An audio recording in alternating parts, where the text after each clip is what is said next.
예, 저도 2주 지나니까 가물가물한데 복습을 해주셔서 감사합니다. 지난번 제목은 거루트기를 남기신 하나님. 조금 이제 뭐 정말 비참해지는 가운데 뭐라도 붙잡자니까 거루트기라도 붙잡았는데, 오늘 어떤 직설법으로 제목을 하면은 이스라엘의 멸망인데, 좀 그렇게 제목을 하자니까 너무 삭막해서 푸른 마르고 꽃은 떨어지나 했습니다. 그루트기를 남긴 것보다 더 좀 삭막한 상황으로 이제 들어가는 이야기입니다. 우선 이제 지금 왕들 이야기가 뭐 15장부터 누가 저기하고 마치고 하는 것이 간략하게 계속 주주쭉 나오는데, 이거 다 하면은 머리에 뚜껑 열려가지고 이 곤란한 분들이 꽤 계시는 것 같아가지고 대충 넘어가고 꼭 넘어갈 수 없는 사람만 짚으려고 합니다. 조금만 더 기다리면 11개 끝나니까 인내와 끈기로 한번 맞춰봅시다. 15장에 유다왕 아사랴라고 나옵니다. 아사랴인데 역대하 26장에 보면은 우시야 왕이 나옵니다. 근데 이 같은 사람인데 발음이 아사랴라고 열왕기 하에는 돼 있고 역대하에는 우시야라고 돼 있습니다. 근데 사도행전에 보면은, 사도행전에 아니고 이사야서에 보면 이사야 6장에 우시야 왕이 죽던 해에 이사야가 성전에서 여호와의 영광을 보고 자신의 부정과 또 이스라엘 유다 나라의 어떤 그 패역함을 보고 하나님의 영광을 보고 계시를 받는 그런 이야기가 나옵니다. 그때 이제 거기도 이사야서에서도 우시야 왕이라고 돼 있으니까 일반적으로 알려진 이름은 이제 우시야 왕입니다. 아사랴, 우시야 이 발음을 비교해 보면은 알자 하나 더 들어간 차이입니다. 그 차이인데 같은 사람이기 때문에 여기서 우시야라는 이름을 먼저 적었습니다.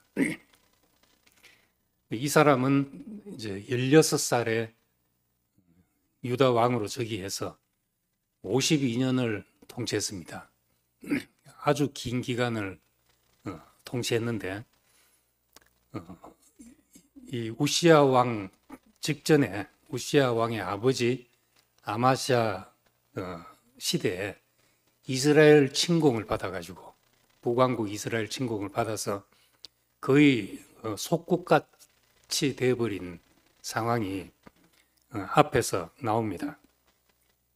앞장에서 그것이 나오는데, 이제 이스라엘과 유다, 이 유다 지파가 크지만은 북왕국은 10지파 연합이고 남왕국 유다는 유다와 베냐민 이제 2지파가 있는 데니까 항상 그 수나 힘으로는 북왕국이 늘 좀 우위에 있었습니다. 이스라엘이. 그래서 이제 전쟁할 때도 있었고, 또 아합 시대, 남왕국의 여호사밧 시대에 서로 화친을 맺고 사돈 관계를 맺어서 좋은 관계를 내려오다가 이제 지금 우시야 왕 앞대에서 침공을 받아서 이제 남왕국이 거의 속국처럼 되고 조공을 바쳐야 되는 이런 상황이었습니다. 이 상황에서 우시야 왕이 즉위를 했는데, 우시야 왕은 즉위해서 우선 군사적으로 전략을 잘 세우고 강대한 나라를 만들고 경제적으로도 이전보다 훨씬 더 나은 상황으로 만들어서 다윗과 솔로몬 시대 이후에 남왕국에서 가장 국경도 넓고 경제적으로 안정되고 나라가 안정된 나라를 만드는 왕입니다. 그러니까 그냥 지나칠 수 없고 꼭 알아야 되는 왕 중에 하나죠. 그래서 이렇게 이제 남왕국과 북왕국 이스라엘이 나눠져 있었는데, 지금 지도를 보면 이제 우시아 시대 시작할 때 유다의 국경이 이 정도였습니다. 그런데 통치 기간 중에 우선 가드라는 도시를 점령해서, 가드는 블레셋 땅이었습니다. 가드, 가사, 아스돗, 이 지역은 이제 블레셋의 거점 도시인데, 가드를 점령해서 지중해 쪽으로 영토를 넓혔습니다. 그리고 남쪽으로는 이 사막 쪽으로는 마온이라는 곳을 점령해서 거기도 영토로 도시를 세웠고, 그 다음에 이제 중요한 게 14장 22절에 보면은 아사랴가 엘랏을 건축하여 유다에 복귀시켰다 이렇게 말했습니다. 엘랏. 근데 역대하 26장에 보면은 엘롯이라고 되어 있는데, 엘랏, 엘롯 같은 도시입니다. 여기까지 이제 여기에 도시를 건축했다는 것은 무슨 의미가 되겠습니까? 해상 통로를 얻은 것이요. 그 전에 우리 솔로몬 할 때 솔로몬이 에시온 게벨에 이제 항해단을 띄우고 여기서 오빌의 검을 실어 나르고 교육을 했다는 게 나옵니다. 그 솔로몬 시대가 그 부강할 수 있었던 것이 어떤 이제 그런 교육을 힘입어 가지고 부강하고 나라가 발전할 수 있었습니다. 근데 솔로몬 이후에 이제 이 지역을 거의 통치를 포기하다시피 이쪽을 내준 상태로 200년이 흘른 겁니다.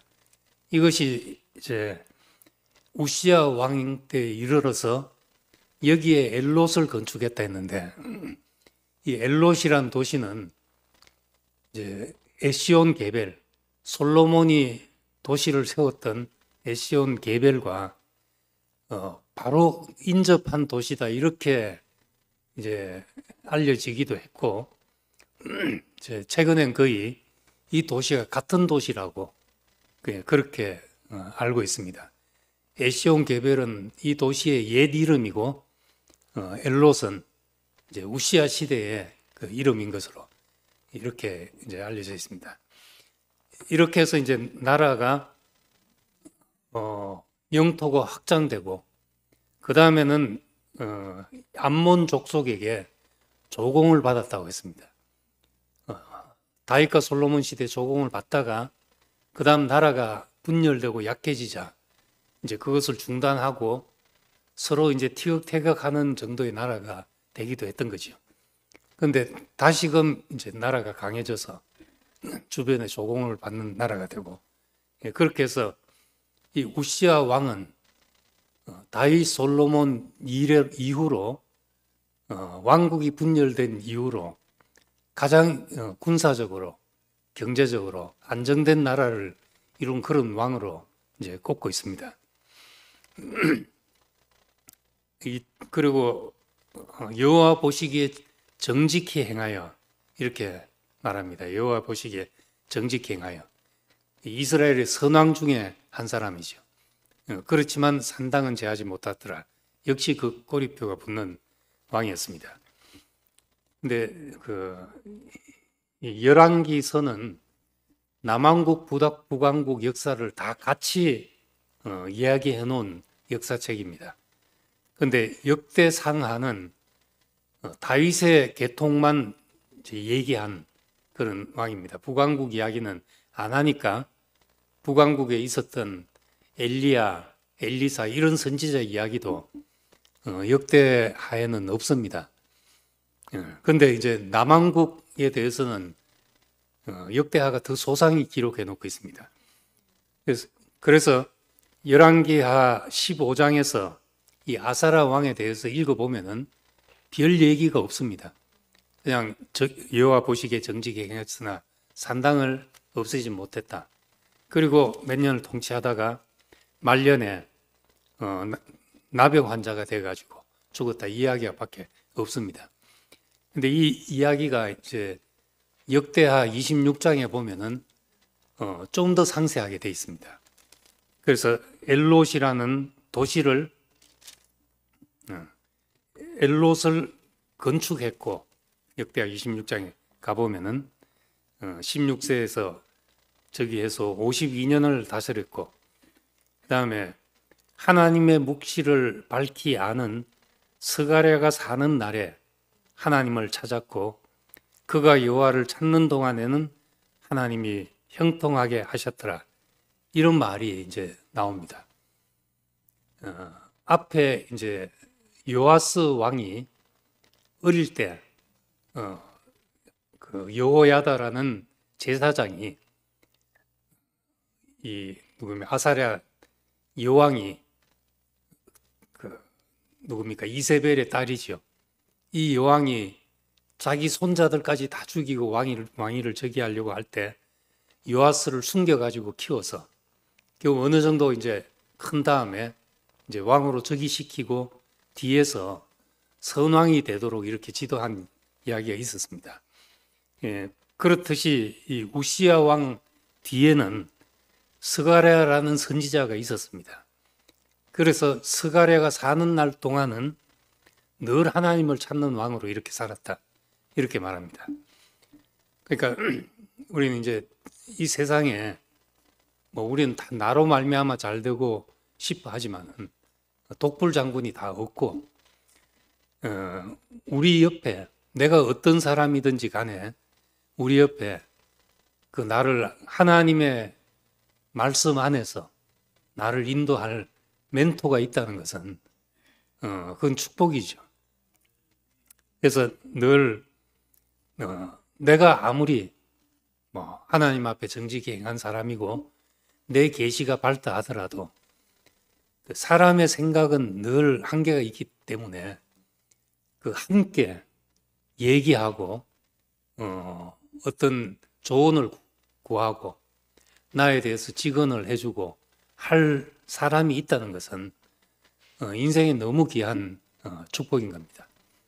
그것이 나의 뭐 스승도 될 수 있고 친구도 될 수 있고 그 누가 되었든지 간에 나 혼자 있는 것보다 나를 옆에서 지켜봐주고 얘기해주고 또 방향을 제시해주고 그리고 함께 그 길을 가고 이런 사람이 있는 것은 귀한 것인데 우시야 왕도 이제 역대급 왕이지만은 그냥 혼자 잘난 사람이 아니고 옆에 이 스가랴라는 선지자가 있어가지고 스가랴가 사는 동안 사는 날에 하나님을 찾는 왕으로 있었다. 이렇게 말하고 있는 겁니다. 다윗도 마찬가지죠. 다윗 왕이 뭐 혼자 잘난 왕 같았지만은 잘못되고 할 때 늘 옆에서 지적해주는 쓴소리해주는 사람이 있었던 것이죠. 그 쓴소리를 들을 수 없게 될 때 그 사람 길은 어떻게 될지 모른다는 겁니다. 이 세상에 그 악한 군주라 할지라도 그 군주론 책에 보면은 정말 이 세상에 뭐 이제 뭐 악한 군주들이 그 책을 교과서로 삼기에 좋은 그런 좋은 조언들이 있는데 선왕이 되긴 정말 힘들다는 거예요. 감동을 줘가지고 감화를 줘서 백성을 인도하기는 그건 좋지만 참 어려운 일이고 무서워야 된다. 백성을 인도하는 방법은 두 가지인데 희망을 주든지 공포를 주든지 둘 중에 하나다. 희망을 주긴 참 힘들다. 그럼 이제 공포밖에 없죠. 교회들도 마찬가지로 뭐 이렇게 안 하면 지옥 갑니다라든지 이런 것에 사로잡혀 있는 저급한 수준이지만은 그런 저급한 수준에도 사로잡혀 있는 사람들이 많죠. 근데 그 뭡니까? 군주론 이야기. 거기 보면은 이제 무서워야 되는데 무서워야지. 정말 무서우면은 사람들이 보복할 생각도 안 한다는 겁니다. 조금 뭐 나보다 힘이 세서 찝쩍거리면은 두고 보자. 내 힘만 세지면 이렇게 생각하지만 진짜 무서우면 보복할 생각도 못 하게 돼 있다. 그러니까 무서울 놈은 아예 무서워야 된다. 북한의 이제 이 통치자가 들어서자마자 한 행보를 보면은 군주론을 잃지 않았겠나 생각이 들 정도입니다. 근데 거기서도 말하기를 군주는 절대 화를 내면 안 된다. 그 이야기를 합니다. 화를 내기 시작하면은 나 앞에 바른 소리 할 사람이 없어진다. 그러면 이제 군주는 길을 잃게 된다는 거죠. 황관들만 남게 된다는 거예요. 그렇게 되면은. 그것이 이제 군주의 가장 비참한 말로라는 겁니다. 그래서 거기서도 화를 안 내야 되는데 여기 이제 우시아를 보면은 이렇게 역대급 왕으로서 군사적으로 강국을 만들고 그렇게 해서 조공을 받아오고 영토를 넓히니까 이제 먹을거리가 경제적으로 여유가 있어지고 이런 나라를 만들었는데 스가랴가 사는 날 동안 그렇게 했다 하는 말이 끝나고 그건 잘했는데 마지막 뒤를 보면은 역대하 26장 16절에 이제 말년이 어떻게 됐는가가 나옵니다. 그가 강성하여짐에 그의 마음이 교만하여 악을 행하여 그 하나님 여호와께 범죄하되 곧 여호와의 성전에 들어가서 향단에 분향하려 했다. 이렇게 나옵니다. 제사장만 해야 되는 일을 왕이 가가지고 이제 분향을 하고 제사권까지도 이제 자기가 장악하려고 했던 것이죠. 이 비슷한 일을 한 왕이 누굽니까? 생각나십니까? 사울 왕이 이제 아말렉과 전쟁 중에 제사를 드리고 하나님께 뜻을 묻고 해야 되는데 사무엘이 오지 않자 자기가 급하니까 제사를 드렸단 말입니다. 그때 이제 사무엘이 책망하기를 당신이 한 일이 뭡니까? 내가 이렇게 여호와를 위해서 당신이 기다렸는데 오지 않아서 제사를 드렸습니다.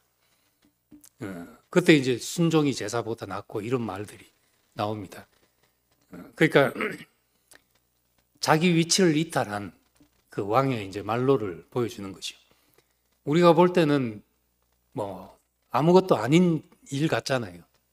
뭐 남의 것을 착취했다든지 누구를 죽였다든지 뭐 이런 것보다도 하나님께 제사하는 일을 왕이 자기의 위치를 넘어가지고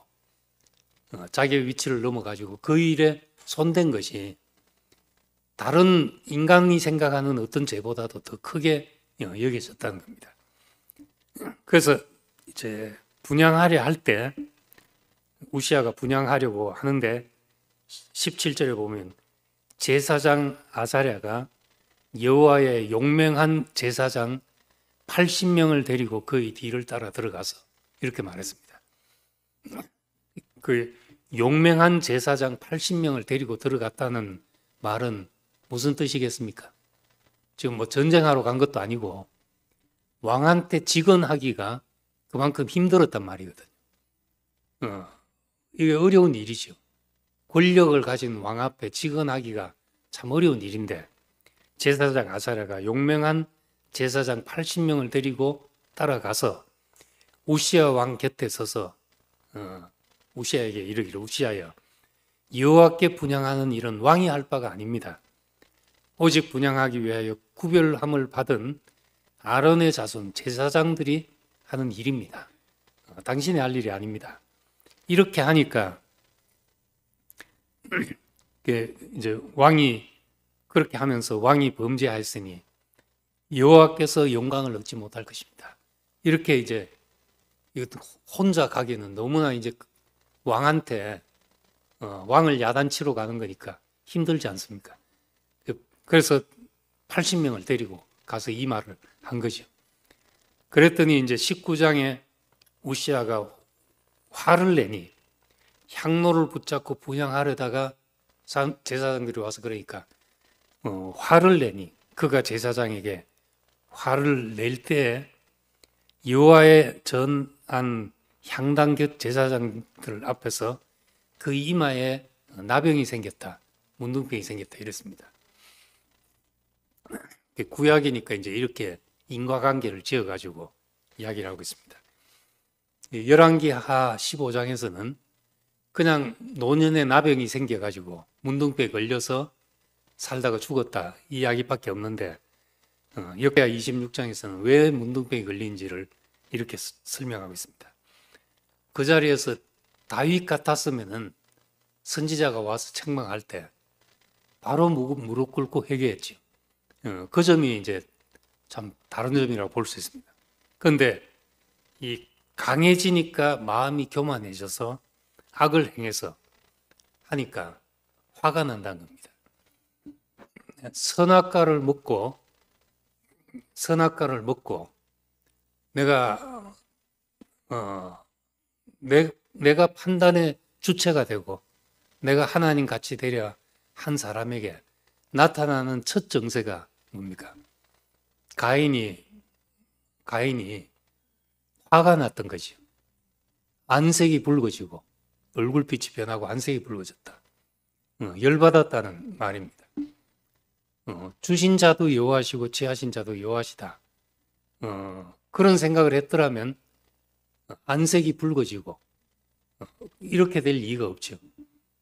그러니까 이제 하나님이 너가 무엇이 잘못됐는가를 역으로 지적하는 겁니다. 우린 표면적으로 제사를 하나님이 안 받으시니까 열받았다 이렇게 돼 있는데 왜 안 받았는지 이유가 정확하게 없잖아요.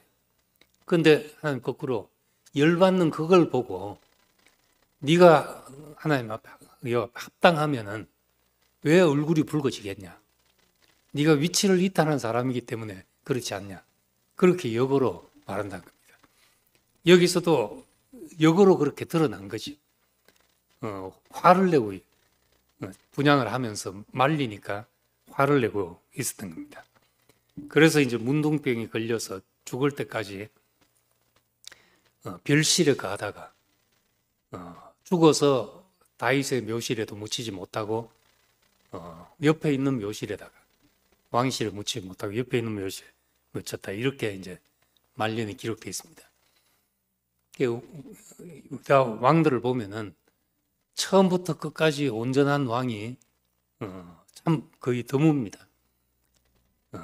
그 인간이기 때문에 또 그렇기 때문에 아까 우리 성환 형제 말한 것대로 그렇기 때문에 우리가 그리스도가 오지 않으면 인생에게는 답이 없다는 것을 이제 역으로 이제 보여주고 있는 거죠. 하나님이 사람에게 원하시는 것, 그것은 왕이라 할지라도 그 업적이 아무리 대단하다 할지라도 더 중요한 것은 자기 위치를 지키는 일이다. 자기 위치를 지키는 거다. 아담이 자기 위치를 지키는 것, 그만큼 어려운 일이죠. 처녀가 아이를 낳는다. 또 여자가 해산의 수고를 함으로 말미암아 그 구원을 얻는다. 이게 무슨 말이냐? 이제 목사님이 말씀해 놓으신 것에 의하면은 해산의 수고를 통해서 이제 구원을 얻는다. 처녀에게서 아이를 낳았다. 이거는 아담에게서 그리스도가 나오는 것, 아담의 길에서 그리스도가 나오는 것은 처녀가 해산의 수고를 하는 것과 같고 여자가 해산의 수고를 하는 것 같고 처녀가 아이를 낳는 것만큼 어려운 일이다. 불가능한 일이다. 이렇게 말했습니다. 그래서 이 이스라엘 역사를 보면은 정말 이 역사 속에서 그리스도가 나온다는 것은 마치 처녀가 아이를 낳는 것처럼 그렇게 어려운 일이죠.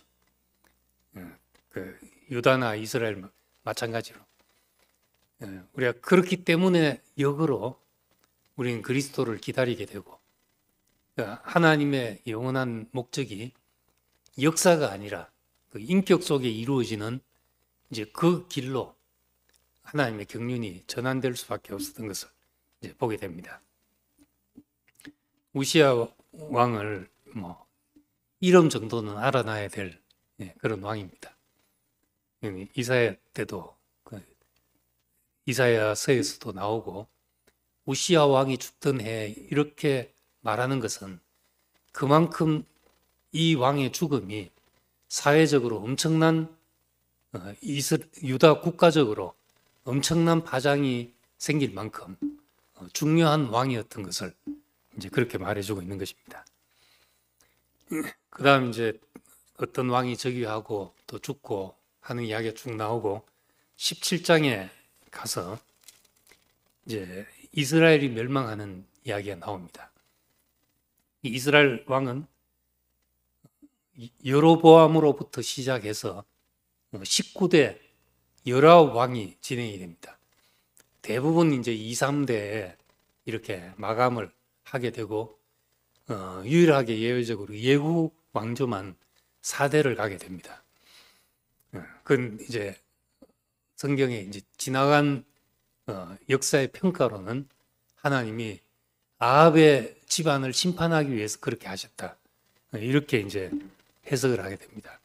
그리고 계속 반란을 일으켜서 이제 19대 마지막 호세아 왕에 이르러서 이제 아수르에게 멸망하게 되는데 그 이전까지는 아수르가 강성해지기 전까지는 이제 북왕국 이스라엘의 주요 적은 그 위에 아람이었죠. 아람 나라한테 뭐 침략을 당했다가 또 역으로 이겼다가 계속 엎치락뒤치락 하면서 이제 왔습니다. 그런데 아수르가 강해지자 이제 아람과 이스라엘이 저 큰 나라를 물리치기 위해서 서로 이제 적대 관계를 청산하고 동맹 관계로 돌아섰지만은 아수르가 이제 너무 광대한 제국이 돼가지고 이제 이 아람과 팔레스타인 땅을 침공에 들어와서 722년에 이 이스라엘이 멸망하게 됩니다. 멸망하기 전에 이제 마지막 호세아 왕 때 처음에는 조공을 바치는 관계로 이렇게 있었습니다.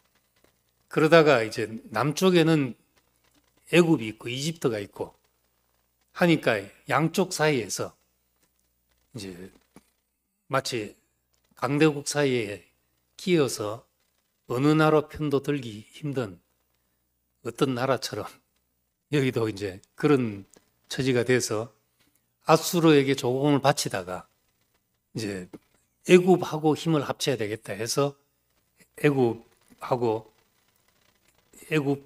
친애굽 정책을 써서 애굽에 조공을 바치고 아수르에게 조공을 안 바치게 된 것입니다. 17장에 보면은 아수르 왕 살만에셀이라는 왕 때 호세아가 그에게 이제 조공을 바쳤는데 애굽 왕 소에게 사자를 보내고 뭐 이러저래 하다가 이제 아수르 왕에게 조공을 안 바치기 시작을 하니까 이 아수르 왕이 호세아가 배반함을 보고 쳐들어가서 왕을 옥에 가두고 사마리아를 3년 동안 포위를 해서 함락을 시키게 됩니다. 그래서 이 사마리아 사람들은 전부 사로잡아서, 사마리아가 수도지요. 전부 사로잡아서 이 메소포타미아 땅으로 데리고 가서 흩어져서 분산해 살게 하고 다른 지역 사람들을 이 지역에 살게 해서 완전히 나라를 이제 없애버리는 민족 말살 정책을 쓰게 된 것입니다. 남왕국 유다는 달랐습니다. 남왕국 유다는 달랐는데 북왕국은 아수르의 정책에 의해서 이제 민족이 완전 말살된 거죠. 그래서 전부 혼혈이 되게 됐고 혼혈이 되고, 그리고 이제 나라의 정체성이 완전히 사라져 버린 나라가 됐습니다. 그래서 지금 이제 유대인 하는 것은 뭐 에브라임 지파 뭐 이런 지파 다 치는 것이 아니고 유다 지파와 베냐민 지파만 유대인인 거죠. 지금 오늘날 말하는 유대인은 남왕국만 실제적으로 남았고, 그래서 예수님 시대에도 사마리아 사람을 멸시했던 것이 다 혼혈이 됐기 때문에 그렇게 멸시했습니다. 북왕국 이스라엘의 이제 수도가 사마리아였으니까 사마리아 사람 하면은 북왕국 사람을 말하고 혼혈이 된 사람들을 말했던 것입니다. 그럼 이제 이 722년에 멸망했는데 여로보암 때부터 하면은 대충 한 200년 정도의 나라가 지속이 됐습니다. 계속해서 악한 왕들만 나오는 이 나라를 하나님이 선지자들을 보내고 해서 200년을 기다리셨단 말이죠.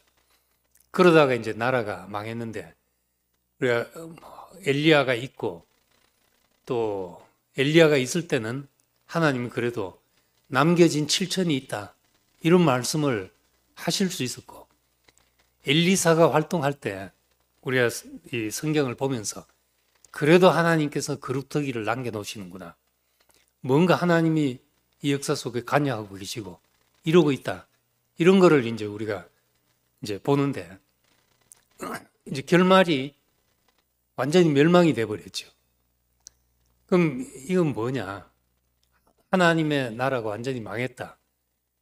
그럼 이제 하나님이 하시는 일이 끝난 것이냐? 하나님이 일하시다가 에이 안 되겠다고 중간에 이제 포기하신 것이냐? 이런 생각을 할 수 있잖아요.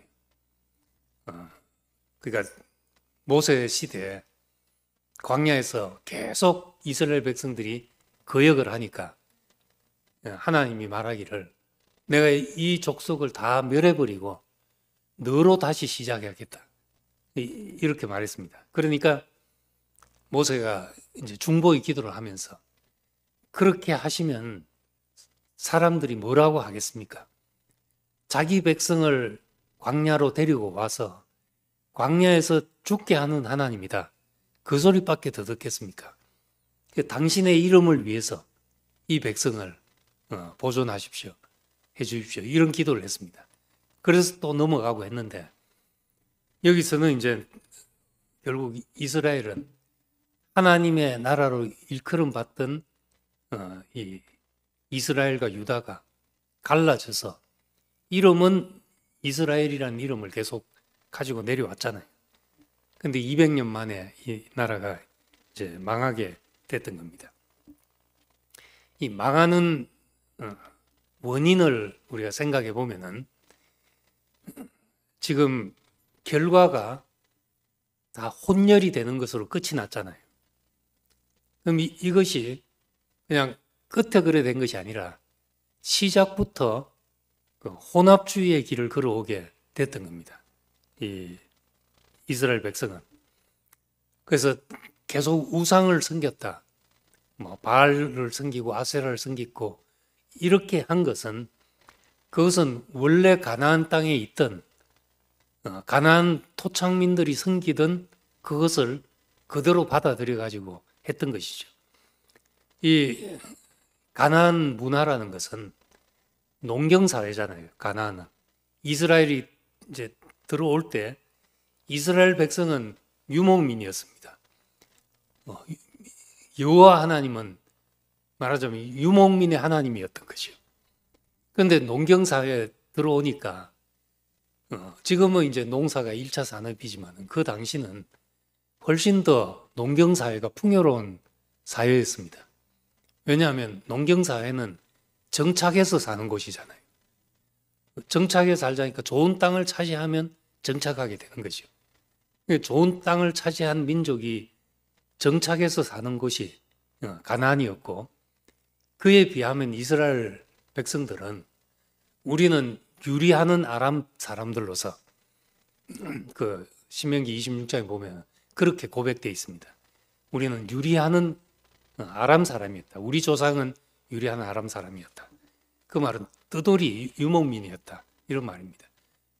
유목민이 가나안 땅에 들어가 보니까 훨씬 자기보다 발달된 문화를 갖고 있잖아요. 우리는 뜨돌이니까 텐트 치고 있는데 거기는 뭐 제단도 만들어 놓고 뭐 신전도 만들어 놓고 이랬던 곳이니까 그 문화에 대한 동경이 있었던 거죠. 오늘날도 이제 지금은 한국이 정말 살기 좋은 나라가 돼가지고 외국 사람들도 한국 와서 살고 싶어 하는 사람들이 있습니다. 요즘 최근에 이제 아틀란타에서 오신 분을 만나니까 하는 이야기가 옛날에는 그 미국 프랜차이즈 빵집, 카페 이런 데가 너무 잘 되고 바글바글하고 뭐 한국 카페들 한국 사람들이나 가고 한국 빵집이나 그랬는데 지금은 완전 분위기가 바뀌어가지고 한국 빵집은 가서 줄을 서야 된대요. 한국 빵집 카페는 가면 찾을 데도 없고. 그런데 미국 카페 빵집 뭐 유명한 이제 프랜차이즈들이 있는데 그런데 가면 언제나 가면 바로 커피 사서 나올 수 있고 이렇게 완전히 바뀌었다네요. 그러니까 지금 그렇게 돼서 이제 뭐 역전이 됐는데 처음 미국 이민 갈 때는 뭐든지 보면 와 싶은 것들이 늘려져 있죠. 그 문화를 동경 안 할 수가 없게 되는 겁니다. 그 더 앞선 문화를 항상 동경하게 되는 거니까 이 가나안 땅은 그런 거였기 때문에 이 쓱 혼합되기 쉽고 오히려 내 정체성을 버리고 거기에 휩쓸리기 쉬운 거죠. 북왕국은 처음부터 끝까지 그 길을 갔다는 겁니다. 그 혼합주의의 길을 간 거죠. 그 절정이 이제 아합 왕 시대에 이제 구체적으로 가나안 문화를 재건하는 이 목표를 가진 왕권이 등장했다는 겁니다. 그래서 여리고성을 재건한다는 것은 이 가나안 문화를 재건하는 것이거든요. 여리고성은 엄청 큰 성이었고 발달된 도시였는데 이제 그때 일을 다시 재건하려는 움직임은 하나님 보시기에는 이 큰 악이었던 겁니다.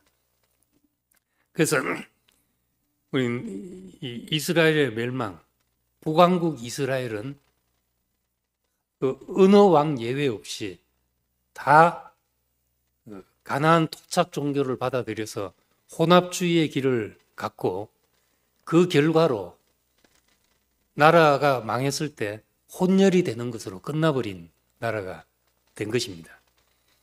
이렇게 이제 끝났는데 우리가 이 사회라는 것이 끊임없이 뭔가 새로운 것이 접촉되고 받아들이고 변하는 것이 사회잖아요. 근데 우리가 이제 혼합되지 않는다. 혼합주의의 길을 가지 않는다는 것은 어떻게 하는 것이 혼합주의의 길을 가지 않는 것인가? 우리 교회의 길에서도 이제 중요한 문제라고 생각을 합니다.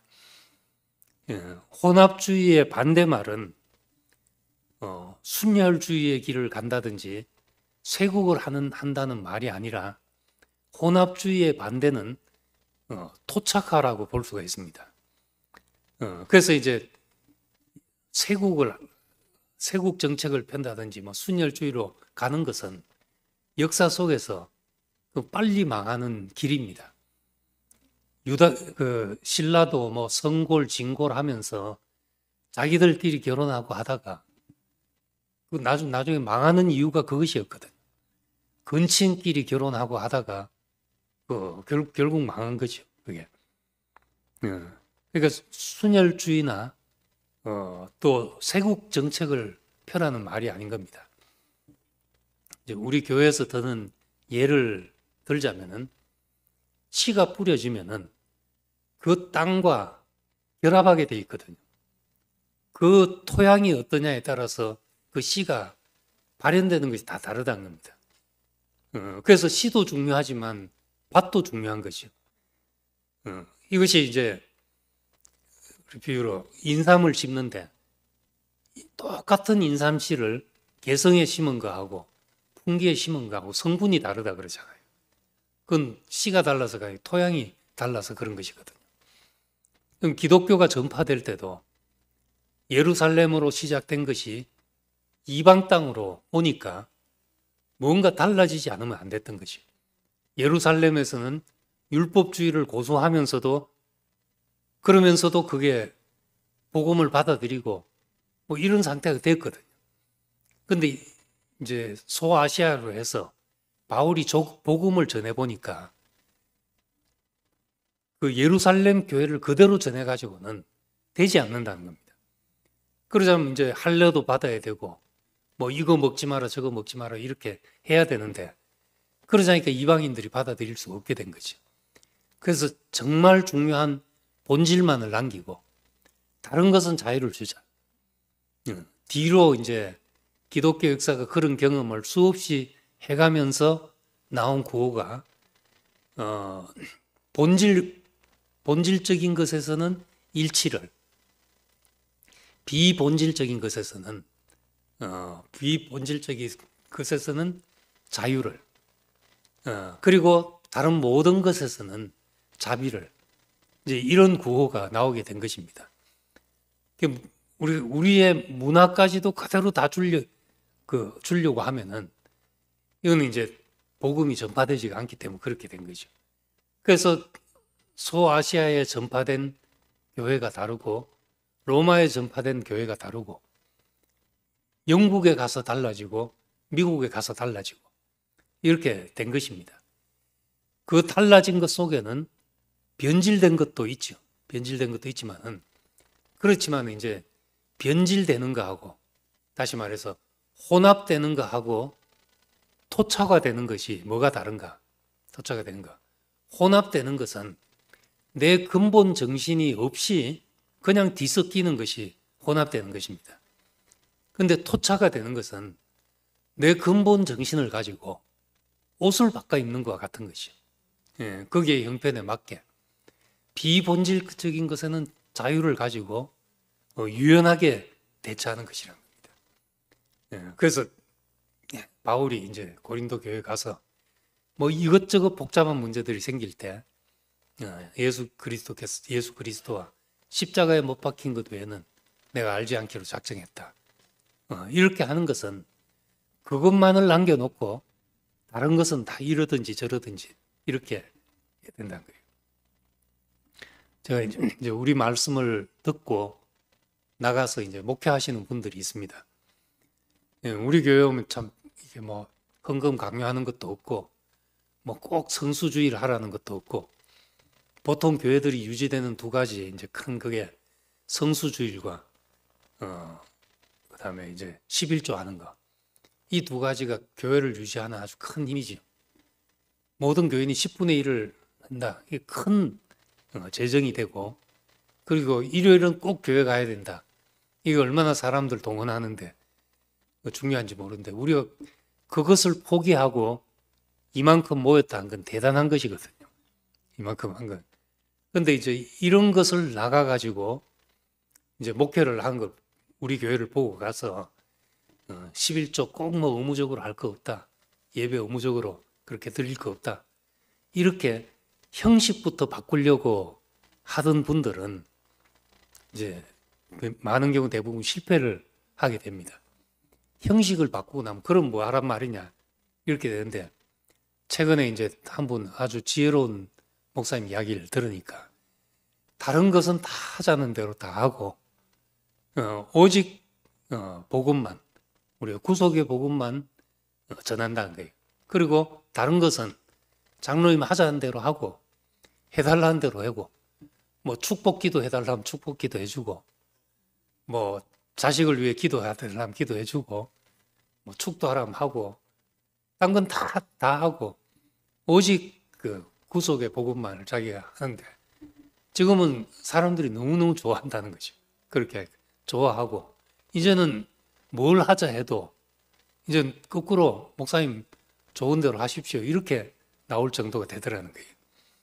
그러니까 정말 이게 우리가 이 복음의 정신을 가지고 우리가 사람들을 만날 때 순혈주의나 이제 혼합주의로 가도 멸망이고, 순혈주의나 세국주의로 가도 멸망이고, 그리고 어떻게 살아야 되는가?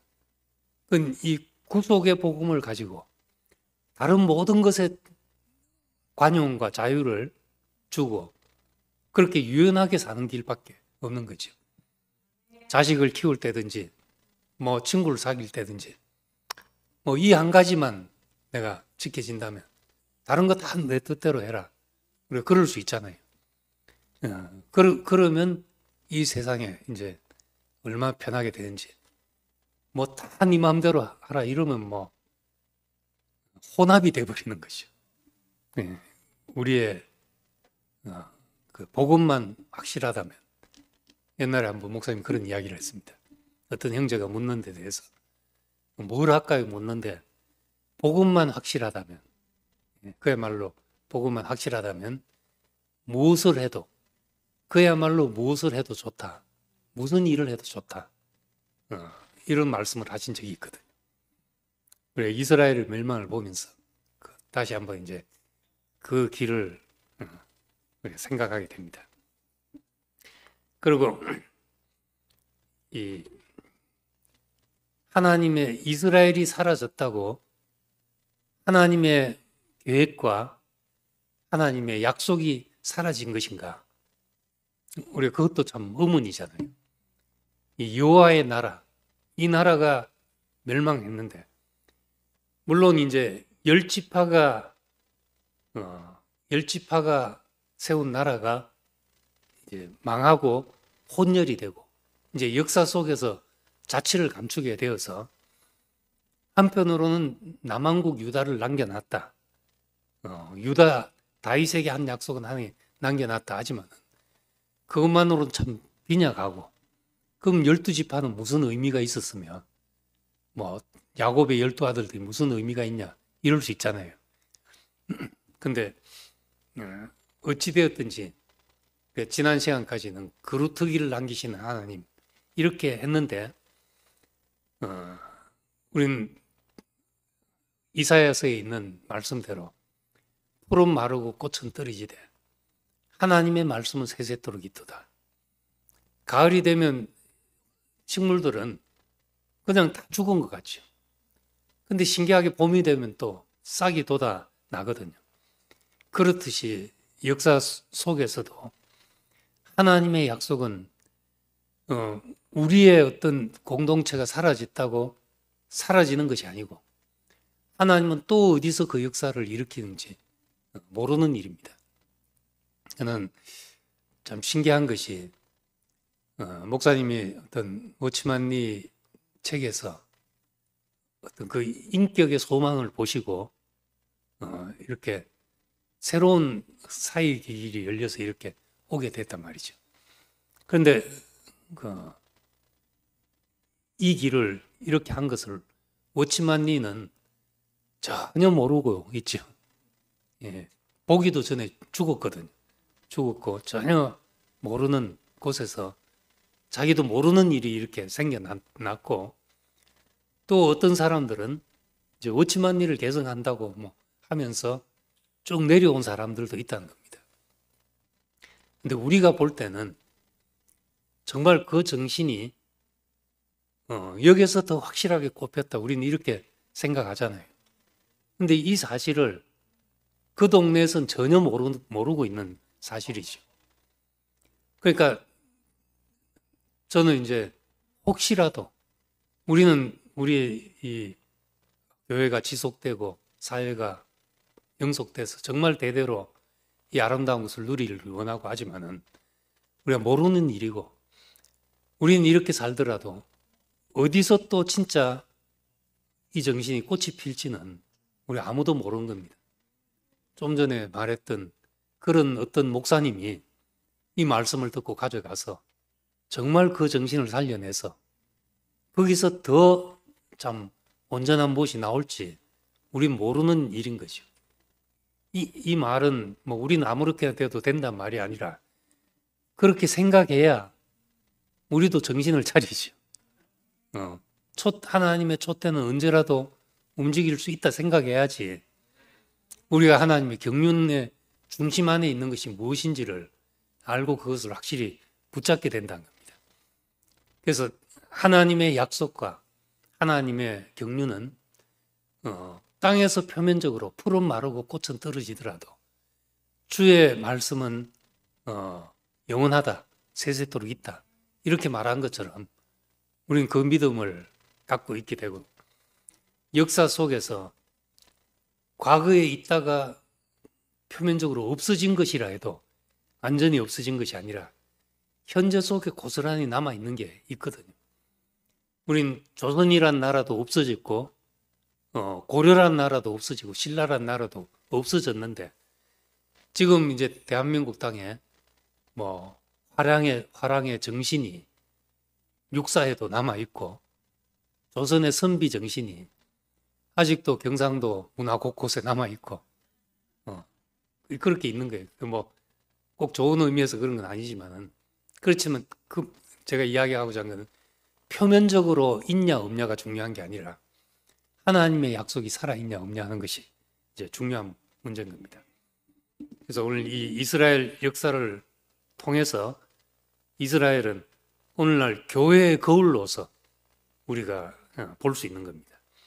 세상의 거대한 물길 속에서 혼합의 위험, 그리고 또 그 세상의 물결이 너무 거세기 때문에 뭐 세상 등지고 우리가 살아간다, 그렇게 해서 울타리를 치고 사는 공동체들도 많습니다.